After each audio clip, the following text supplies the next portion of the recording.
All right, everyone. Welcome in Twin City Sports Talk. Great to be with you guys again. Today, I'm going through and I'm going to harp on everything I've heard from all Vikings fans all over because it's really starting to make me uh, just mad at a lot of things to do with our quarterback situation. Okay. Um, Obviously, this is on a Sunday. This is the second day of the divisional round, coming off of the eve of Sam Darnold and the Seahawks beating the 49ers by 35, somewhere around there. Seahawks are headed to the NFC Championship. And obviously, with that news, all that us Vikings fans are going to hear, wow, the Vikings let go of Sam Darnold. Why would they let him walk? Franchise QB out the door. Why would they let him walk? Why would they let him do this? Why would they not offer him? Shut up. Shut up, everyone. I'm going to go through the entire timeline and go through every little piece and tell you why the Vikings were right to not re-sign Darnold. Still to this day, I do not care that he is in the NFC Championship game with Seattle because I am sick and tired of people crapping on the Vikings. Even our own most of it is our own fans. 95% of our fans are crapping on this organization for what they did, for letting Darnold walk. We did make the right decision to let him go at QB, okay? Darnold folded the last 2 weeks of the season, but beyond that, the last 2 weeks showed two main huge reasons from last year's the 2024 Vikings team. Two huge problems. One, the offensive line let up 9 sacks in the playoff wildcard game against the Rams, okay? Yes, Sam Darnold held onto the ball a lot, and some of that is his fault. Some of that is Kevin O'Connell's fault for not making the game plan or not adjusting to maybe quicker routes, quicker throws in general, just quicker plays to get the ball out of Sam's hand. But then the other thing is the interior D line couldn't get any push in the Lions game or the Rams game. The interior D line was a problem all throughout last year. Okay. So the Vikings, they went into this last offseason, saying those were the areas they needed to improve upon. We would not have been able to do everything if we signed Sam Darnold to a $35 million contract because he's getting $33 million per year from Seattle. And people have to remember what the Vikings did in free agency last offseason was ranked upon the best in the NFL. The Vikings went all in. That's exactly what they needed to do. They addressed every single problem that they needed to. They lose Cam Bynum, but then they add back Isaiah Rodgers to kind of fill that role. And they trust Theo Jackson and Josh Metellus to play these more traditional safety roles like Cam Bynum played. People can argue if that worked out or not, but guess what? You signed two big names in the interior D-line compartment. And yes, they had down years and they had bad years and they're aging, but it added the depth you needed with Levi Drake Rodriguez and Jalen Redmond. All right. And then you signed two starting offensive linemen, Ryan Kelly and Will Fries. Ryan Kelly obviously didn't work out. People can talk about that signing when it happened, signing a guy who's had 4 concussions in his career. But then you also use your first round draft pick on Donovan Jackson. Okay.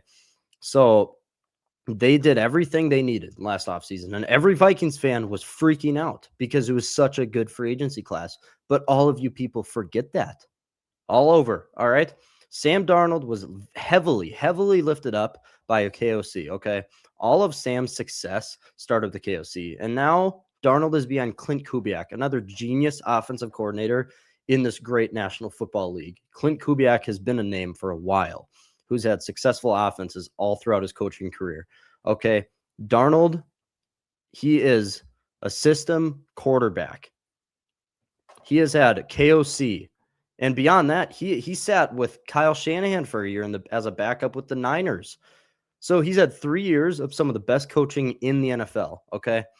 Going back to last year, obviously the 2 games, it is what it is at the end of the season.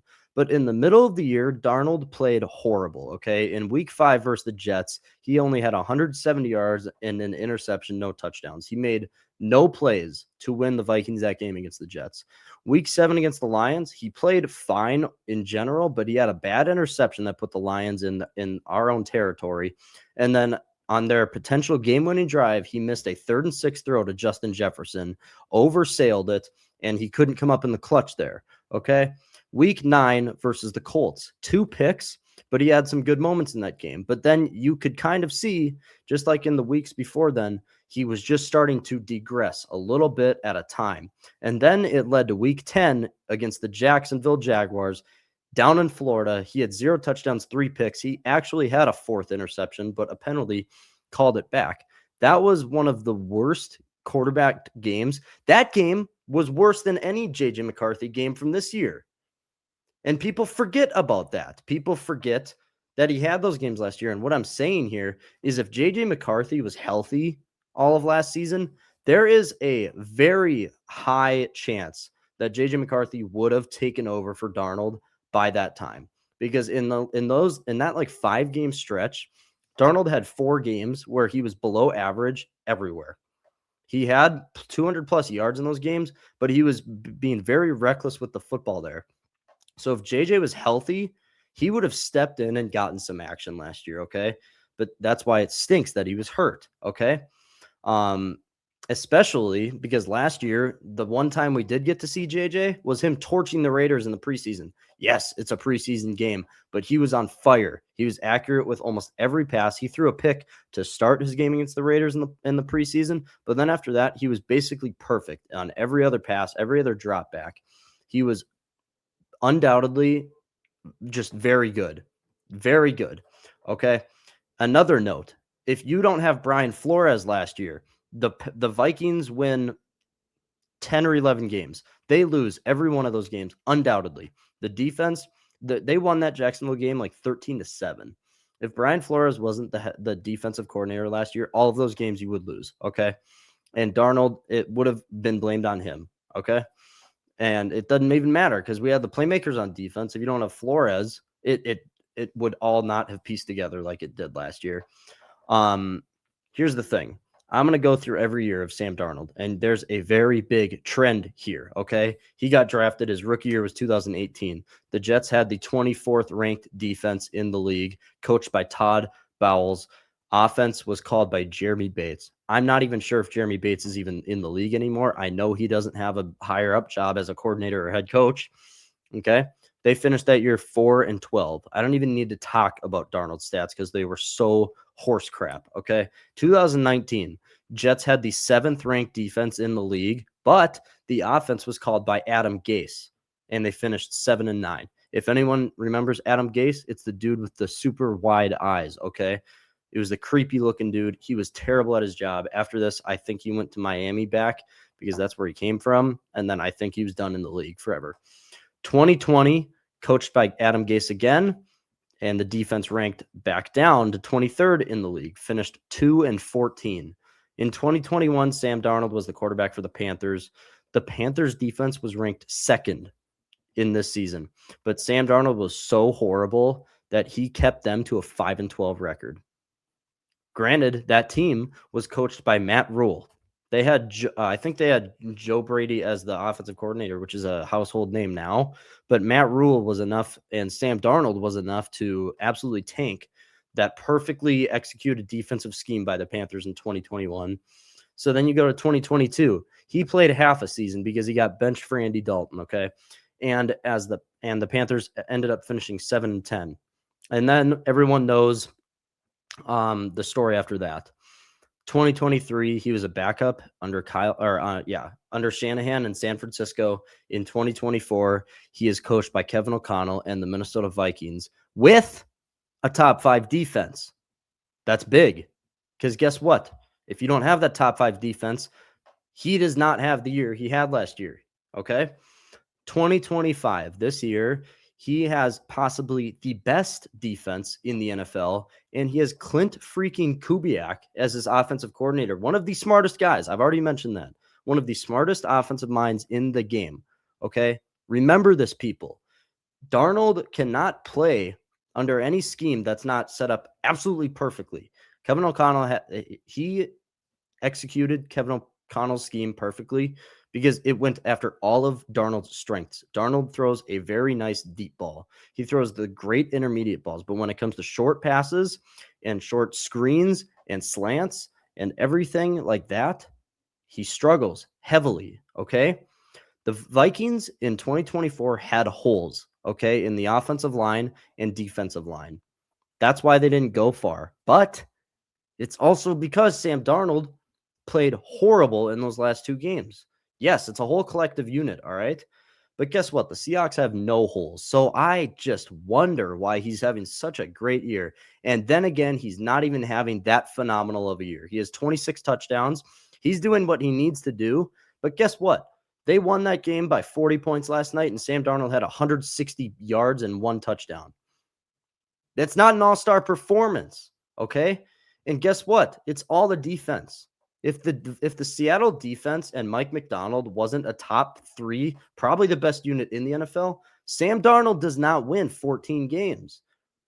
People, think about this. It's not hard to think about it. Too much crap is being thrown around by the Vikings letting him walk. That's my point. Darnold is a system quarterback. Because the system KOC runs worked for him. Time in the pocket, but then again, when you don't have an offensive line that can carry that out in the last 2 games, it doesn't work. And Sam Darnold folded under pressure like that. Seattle reworked their offensive line this offseason. Okay?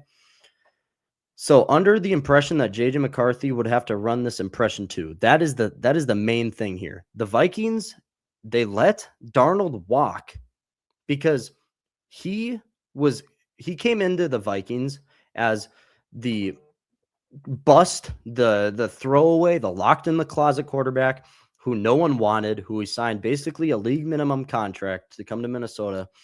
He came here and carried out KOC's offense in that way. He carried the Vikings. Actually, no, I'm not going to say that. The defense carried the Vikings to the playoffs, to that 5 seed.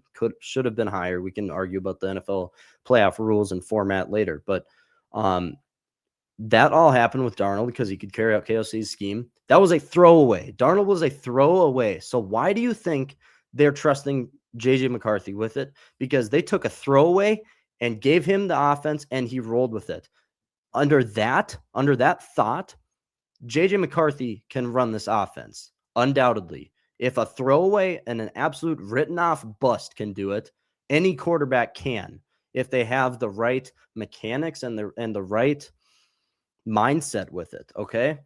And guess what? Guess what, Vikings fans? It was a struggle in JJ's first games this year, okay? In the first 5 games, it was bad. It was a struggle. But guess what? He ran the offense to near perfection in the last 4 games, and the Vikings finished 9-8. The Vikings finished 9-8 in a down, horrible year. That is the narrative. The Vikings had a horrible year this year. And guess what? We were half a game out of the damn playoffs. Okay? It's not hard to wrap your head around this. And this is no one talks positively about Kevin O'Connell and JJ McCarthy now. And they deserve the positivity. They took a horrible start to the year. And then, yes, the schedule was easier in the second half of the year. But guess what? With Max Brosmer, that's all the defense. You beat Detroit. And then JJ McCarthy beats 3 NFC East teams in a row. Okay? The Vikings drafted JJ at 10th overall. The next season in free agency, you can't forget. You can't just brush past that, okay? Like this, you can't. At the time of the free agency, 95% of the Vikings fans were still upset at Darnold for his collapse in the Lions and Rams game last offseason. 95% of fans were still upset with Darnold. They wanted him gone. That was enough for them to say, I'm done with this Darnold experiment. Yes, let him walk. That is what all of you said last year, all right?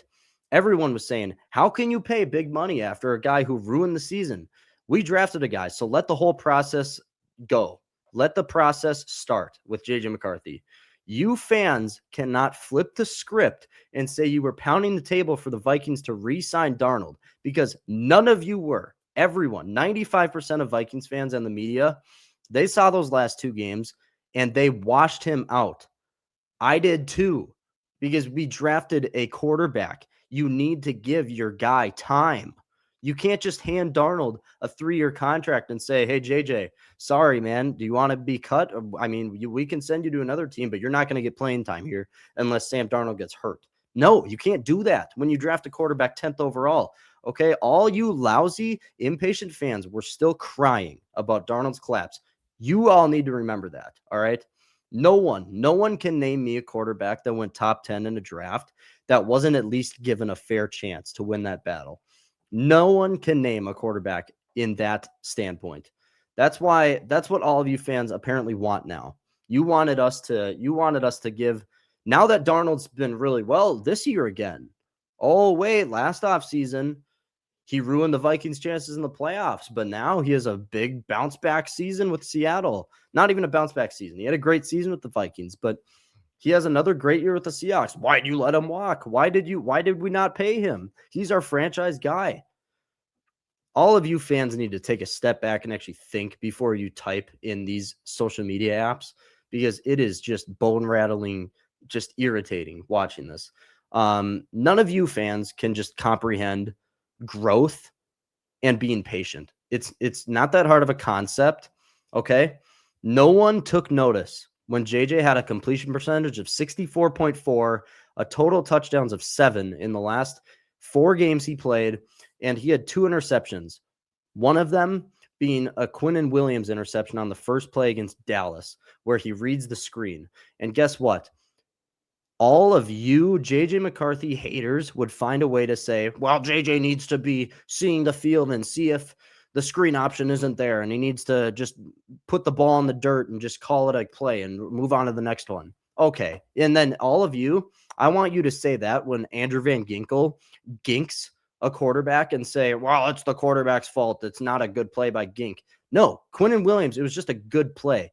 JJ McCarthy, good job throwing the ball. It stinks that it was intercepted, but everyone, all of you fans would go, oh, he got ginked when Andrew Van Ginkel does it to someone. But when JJ McCarthy does it, oh, JJ, you can't be doing that, because that's all that happened. All of you went after JJ.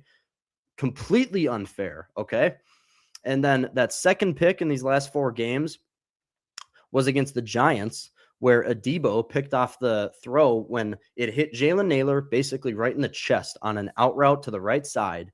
And he basically he was right on the end line. It hit his hands, hit his chest area. He bobbles it, and it goes right to Adebo. All Jalen Naylor's fault. So basically what I'm saying here, JJ McCarthy, perfect in his last 4 games. He did not have many mistakes. Yes, a little bit of inaccuracy issues here and on a few throws against the Packers and everything. But guess what? He was near perfection in the last 4 games. And actually, I'm going to go through all of the interceptions JJ McCarthy threw this year. Week 1, yes, that was JJ McCarthy's fault. And I'm going to count these on each hand, which ones were his fault and which ones were completely not JJ's fault. This was the one where Nashawn Wright returned it for a pick 6. Yes, this was JJ's fault in his first game ever. Oh, wow. First game ever. He's going to have a bad throw. This was an out route, and Nashawn Wright just cut into it. It was a great play by him. Returns it for the pick 6, okay? That's one of JJ's faults. All right, Falcons game, first interception. It was kind of half and half if it was his fault or not. It was just a great play by Billy Bowman. We can say it was JJ's fault because you can argue he shouldn't have thrown that ball in the first place to Jalen Naylor on the right side on a big, deep curl. Second interception in that game was not his fault. I'm going to say it wasn't because it's 2 minutes left. You're down by 20. He needs to push the ball downfield. It was 3rd down. He chucks it into double coverage, which he kind of needed to do because the Falcons were dropping 8 players. Okay. Not his fault. 2 of his fault and 1 not. Okay. You go to the Lions game where he had his next interception. Not his fault. Arnold gets the pick. This was the throw, which was like right behind Jalen Naylor on just a kind of a drag route, kind of right going down the middle. Jalen Naylor did not make an effort on this ball. He could have turned around, got it right in the chest, basically, or he could have tried to have both hands taken around, but he just tries to kind of snag his hand back behind him. And Arnold, it kind of hits on Naylor's hand, kind of falls right into Arnold's chest right there. That is not J.J. McCarthy's fault. Jalen Naylor, make a play on the ball, for God's sake. Okay, 2-2. We're going to keep counting. Ravens game. Starks picks him off. I will say JJ's fault because you can't throw into double coverage. Okay. But also Justin Jefferson had no effort to make like a defensive play in this scenario. It was a 30-yard throw, 35, 40-yard throw downfield. Justin didn't make an effort to knock it away. Malachi Starks screaming across the field basically and picks him off. But that will be JJ's fault. Yes. This one we talked about on the show many times. Second pick in that game. It is not his fault for two reasons. Justin Jefferson, make an effort. This was the game where everyone got mad at Justin Jefferson because he just showed no effort on his routes, on these throws that JJ was giving up to him. Justin, you said before the season, throw me the ball. I'm going to catch it either way. That's what JJ did in this game. You need to make an effort on it at least. But also, this was the 3rd and 1 play where JJ threw it 45 yards downfield, because every route KOC had like lined up for that play was 15 yards downfield on 3rd and 1. There wasn't even a dump off option. Aaron Jones is working towards a dump off option down in the flat, or the running back, whoever was in that game. Maybe it was Jordan Mason. But KOC, why are we throwing the ball in 3rd and 1? That's not JJ's fault. 3 and 3 now. All right. Bears at home. His first interception. This is even like, because it was 1-on-1 for Addison against Wright. JJ just gave Addison a chance, which I actually like. But Wright, this was his 2nd interception against JJ McCarthy. This was in the end zone. It was like a 30-yard throw. This is not his fault, I would say, because honestly, Wright made a fantastic play high pointing this ball. And it was 1-on-1 coverage, and there was also only 30 seconds left on the clock. Okay. People can argue with this one. People can call me stupid. I don't care. Okay. There's 30 seconds in on the clock in the first half. He gave Addison a chance on it. Wright just made a really good play.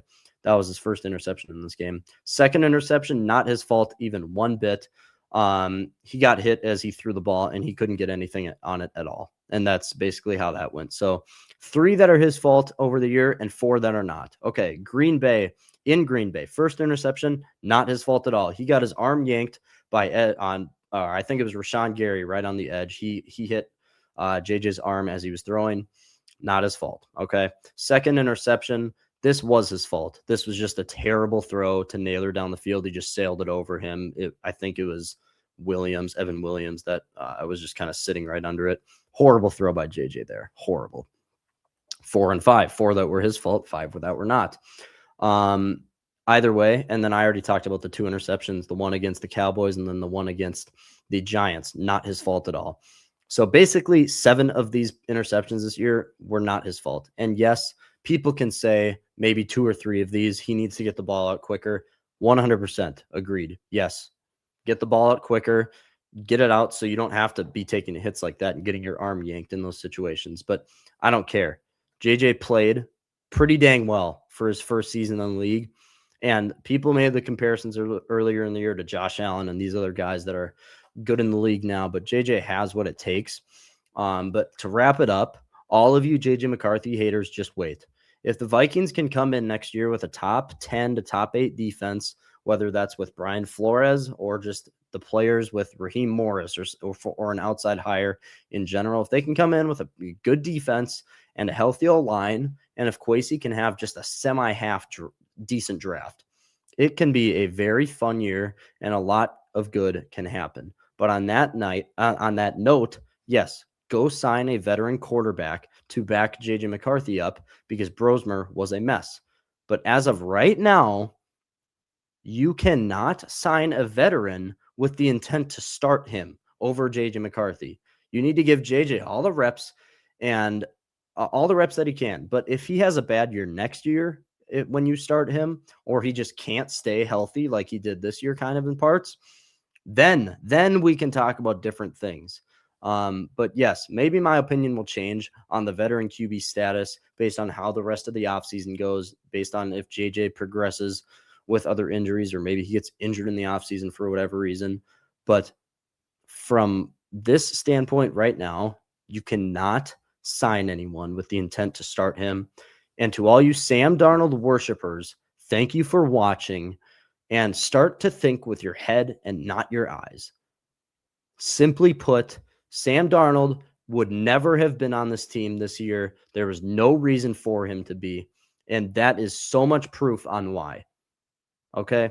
Darnold is a system quarterback, and all of you need to take a step back from Sam Darnold's NFC Championship run here and really come to reality and say, wow, the Vikings are setting themselves up for the future with this JJ McCarthy whole experiment here.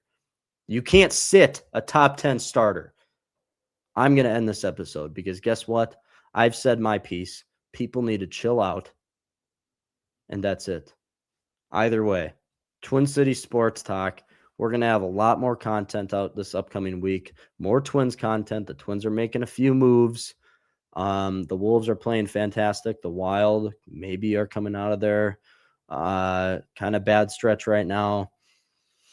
And you already know a lot more Vikings content in the next couple months, a lot of offseason content. But for Twin City Sports Talk, make sure all of you go follow the socials, Instagram, TikTok, YouTube, and Spotify. Make sure you go register to win those free tickets. February 2nd, Wild versus Canadians. We're giving away 2 tickets, section 107, row 14. Make sure you guys go do that, and I will see you guys tomorrow.